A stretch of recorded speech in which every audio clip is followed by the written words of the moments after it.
خلق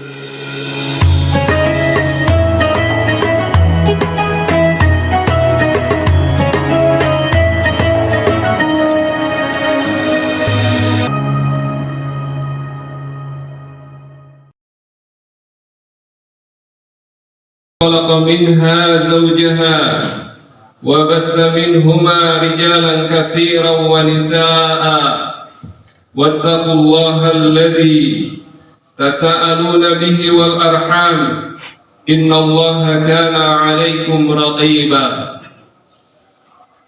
يا أيها الذين آمنوا اتقوا الله وقولوا قولا سديدا يصلح لكم أعمالكم ويغفر لكم ذنوبكم ومن يطع الله ورسوله فقد فاز فوزا عظيما أما بعد فإن أصدق الحديث كتاب الله وخير الهدي هدي محمد صلى الله عليه وسلم وشر الأمور محدثاتها وكل محدثة بدعة وكل بدعة ضلالة وكل ضلالة في النار.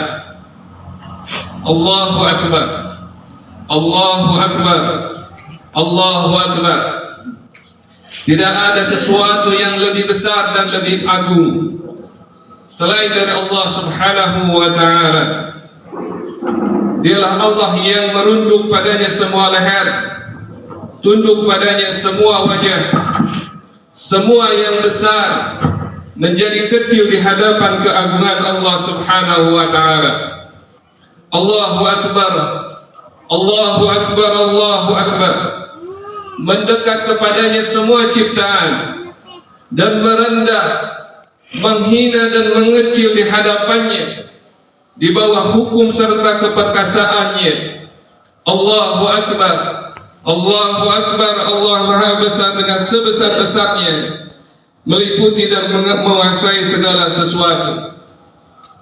Hadirin rahimani wa rahimakumullah, kebesaran Rabb, keagungannya, kemuliaannya dan keindahannya dan semua sifat-sifatnya serta ciri-cirinya adalah perkara yang tidak mungkin diliput oleh akal, tidak mungkin digambarkan oleh pemahaman, dan tidak diketahui oleh penglihatan maupun pemikiran. Allah Maha Agung, dan lebih agung daripada itu, bahkan akal dan pemahaman tidak berdaya untuk mengetahui sejumlah ciptaan Allah Tabaraka wa Ta'ala. Lalu bagaimana dengan penciptanya? Dari Ibnu Mas'ud radhiyallahu anhu, Rasulullah sallallahu alaihi wasallam bersabda, "Baina as-sama'i dunya wallati taliha 500 'am." Antara langit paling dekat atau langit dunia dengan langit berikutnya, jaraknya adalah sejauh perjalanan selama 500 tahun. Wa baina kulli sama' 500 'am. Jarak antara setiap langit sejauh 500 tahun perjalanan. Wa baina as-sabi'ati wal kursi 500 'am. Jarak antara langit ketujuh dengan kursi Allah itu sejauh 500 tahun perjalanan. Wa bainal kursi wal ma'i 500 'am. Jarak antara kursi dengan air, dengan samudra sejauh 500 tahun perjalanan. Wal 'arsy fawqal ma' wallahu fawqal 'arsy. Arsy berada di atas air dan Allah di atas arsy. Wa ya'lamu ma antum 'alaihi.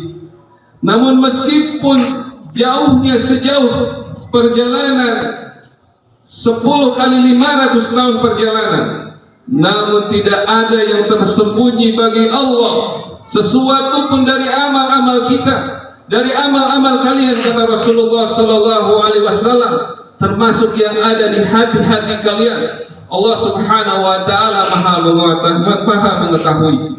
Allahu Akbar, Allahu Akbar. Hadirin rahimani wa rahimakumullah. Ramadan 1445 Hijriah telah pergi meninggalkan kita. Kita berharap Allah menerima segala ibadah kita.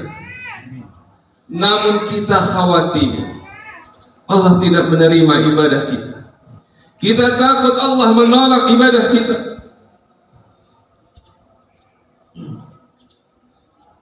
Para pendahulu umat ini yang saleh berkata dalam khutbah-khutbah mereka di akhir Ramadan, dan ini bisa jadi muhasabah bagi kita untuk menambah ketakutan bagi kita. Kita khawatir amal ibadah kita tidak diterima oleh Allah Subhanahu wa ta'ala. Mari kita perhatikan kalam dari para salafus saleh. Ya ibadallah, wahai hamba Allah, ayyu siyamin liman dhalla ya'kuluhumal anam. Saum apa namanya bagi orang yang selama saumnya memakan daging-daging manusia? Yang dimaksud saum jalan tapi masih ghibah, masih membicarakan orang lain. Saum apa namanya yang seperti itu? Wa ayyu qiyamin liman jasaduhu ma'al musallin wa qalbuhu ma'an wa. Qiyam atau salat tarawih yang bagaimana? Yang jasadnya bersama orang-orang yang salat, namun hati kita bersama orang-orang yang tidur. Wa ayyu sadaqatin lima yatasaddaqa min malin khabithin haramin. Sedekah macam apa bagi orang yang bersedekah dari harta yang busuk dan harta yang haram? Wa ayyu salatin lima ya'uddu raka'an wa qalbuhu ghafilun an tadaburil ayat wa ma fiha min ahkam. Salat macam apa bagi orang yang hanya menghitung rakaat dengan jasadnya, tapi hatinya lalai dari menghayati bacaan-bacaan yang ada di dalamnya dan hukum-hukumnya. Yu'ajjilu ruku' wa sujud wa rubbama ma'al imam. Dia terburu-buru ketika ruku dan sujud sampai mendahului imam. Yastatilu salat wa la yastatilu lahwal kalam. Memanjangkan salat namun juga memanjangkan ucapan-ucapan yang tidak ada manfaatnya di luar salat. Mata yughfaru liman lam yughfar lahu fi Ramadan. Bagaimana dia akan diampuni kalau dia melewati Ramadan dan dosa-dosanya masih utuh tanpa diampuni? Allahu Akbar, Allahu Akbar. Hadirin rahimani wa rahimakumullah. Meski kita melewati Ramadan dengan banyak kekurangan, dengan banyak sekali ketidaksempurnaan yang tadi disebutkan, namun syariat kita menuntun kita tetap berharap kepada Allah Tabaraka wa Ta'ala agar kita berdoa selepas meninggalkan Ramadan 1445 Hijriah kemarin, dengan berdoa saling mendoakan taqabbalallahu minna wa minkum.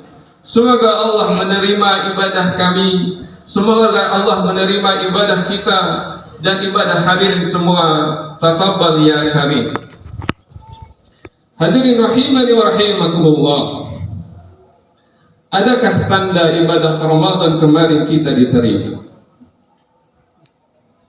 Ini pertanyaan yang penting, sehingga para ulama terdahulu sudah menyiapkan penjelasannya. Ibnu Rajab Al-Hambali dalam Lataif Al-Ma'arif mengatakan, jika kita kembali lagi melakukan puasa, yang dimaksud puasa sunnah, puasa Syawal, dan puasa-puasa sunnah yang dicontohkan oleh Rasulullah SAW, setelah puasa Ramadan, itu tanda diterimanya amal puasa Ramadan kita. Karena Allah, jika menerima amalan seorang hamba, Allah akan memberi taufik untuk melakukan amal soleh setelah itu.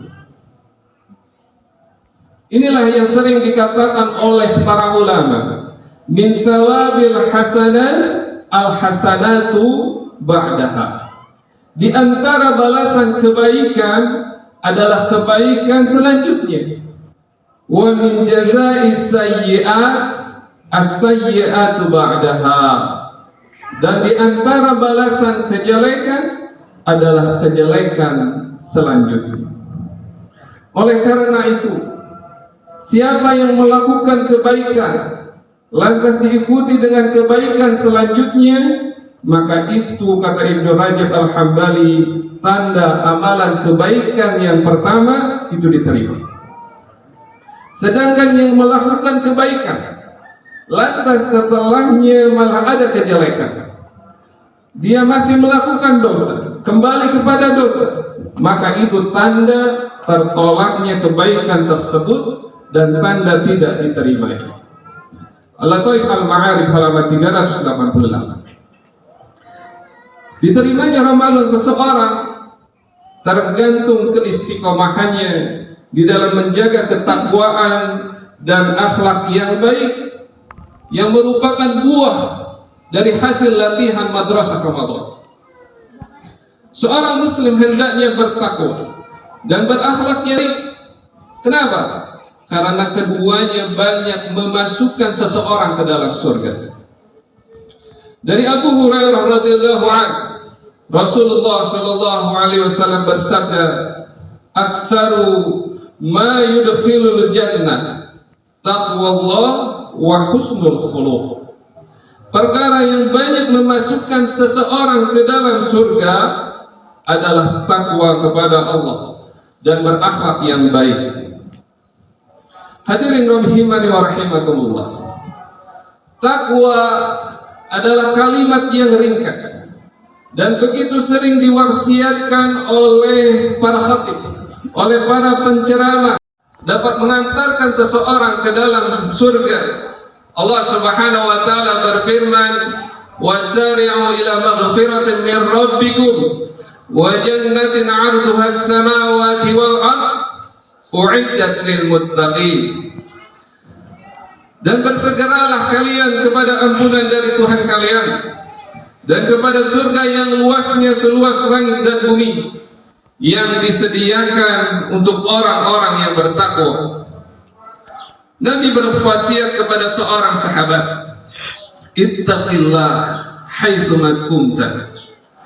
Bertakwalah kepada Allah dimanapun kalian berada. Sebagian orang hanya bertakwa ketika berada di bulan Ramadan, saum, salat malam, dan menghatamkan Al-Quran selama bulan Ramadan. Namun setelah keluar dari Ramadan, dia tidak lagi saum sunnah, tidak lagi salat malam, tidak ada tahajud.